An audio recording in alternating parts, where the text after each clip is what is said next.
Why is engineering so hard? And trust me, it's not for the reason you think.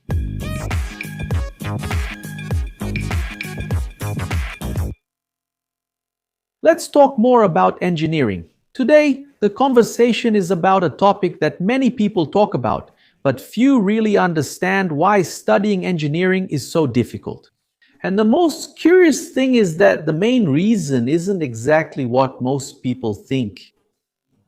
Everyone talks about the complicated calculations, the huge formulas, the advanced math, but is that all? Is the difficulty really just in the content? Let's break it down because the answer is much more interesting and maybe even more human than it seems at first glance. Right off the bat, it's impossible to deny. Engineering has a reputation for being one of the toughest majors out there, and the data really shows that. All around the world, engineering degrees are usually among those with the lowest average grades and the highest workload outside the classroom. But why does this happen? Is it just because the subject is complicated, or is there something beyond the content that makes so many people break out in a cold sweat? That's exactly the point I want to explore today. The idea isn't to discourage you, but to help you see engineering more clearly, and most importantly, to prepare yourself better. To organize the conversation, let's break this down into three main reasons why engineering is harder than it seems. To organize the conversation, let's break this down into three main reasons why engineering is harder than it seems. The mental part, time management, and the lifestyle changes that the major demands.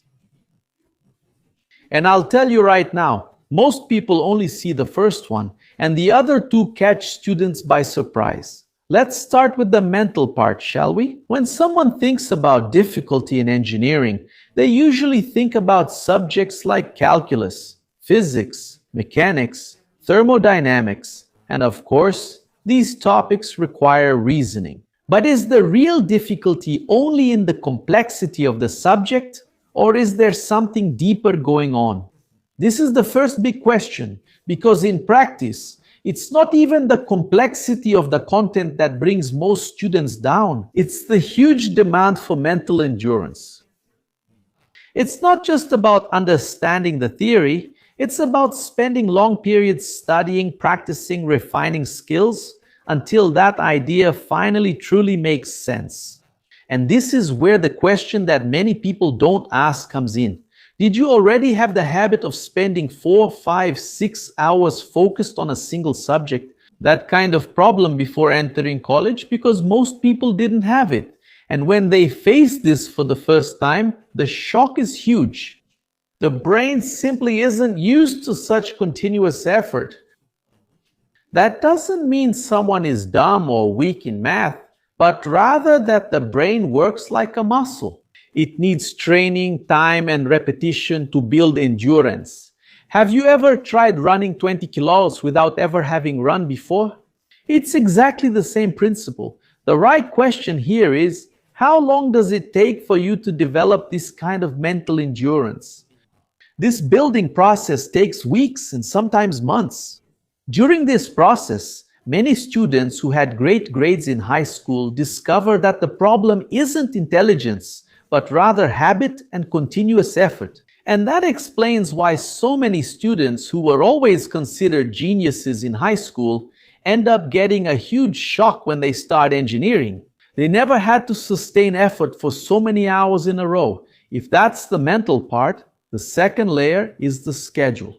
And here comes another important question. How do you fit one of the most demanding majors into a routine that's already full? Why? Because before starting college, everyone already has a set of commitments: work, family, relationships, hobbies, friends, training, rest. In other words, a mosaic of small routines that fill up almost every day. So what do many people do? They simply try to fit college into all of that. As if engineering was just another little square on the calendar, but does that really work? Usually no. Most students find out the hard way that engineering doesn't fit in. It has to replace something. And that's where the pain starts, because something needs to be taken out of your routine. to make room for the necessary study hours. So what do you choose? Less time with friends, fewer hours playing games, less time to rest? That's a tough question. And since nobody likes to give up things they love, the shock of adaptation is usually hard. The planning that worked before college simply doesn't work anymore. The routine needs to be redesigned, and that requires discipline and self-awareness. But if the issue of scheduling is already complicated, the third layer might be the hardest of all.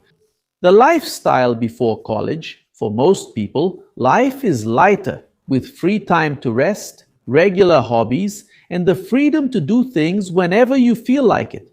But engineering changes the central axis of your day. The question becomes, are you willing to completely reorganize the way you live, to prioritize studying? Because engineering doesn't just require organization, it requires consistency. It requires you to put studying at the top of your list, even when you're tired, even when the subject isn't your favorite, even when it feels like nothing is sticking in your head.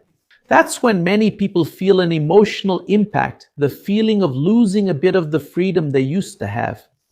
And the clash between who you were and who you need to become. And this has nothing to do with formulas, calculations, or equations.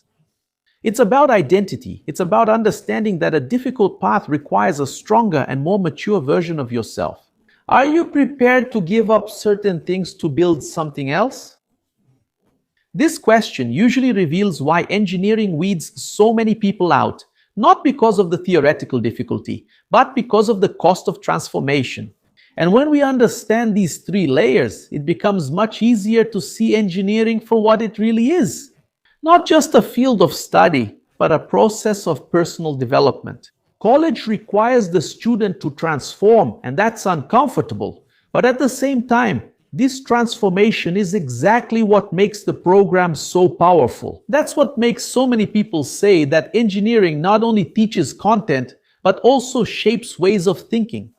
So, in the end, why is engineering so hard? Is it just because of the content? Or is it because it requires you to grow, change, and evolve? Maybe the most important question is, how much are you willing to transform yourself to achieve this goal? Because if there's one thing that engineering proves every day, it's that there is difficulty along the way. It's exactly what prepares you for the kind of professional and person you will become later.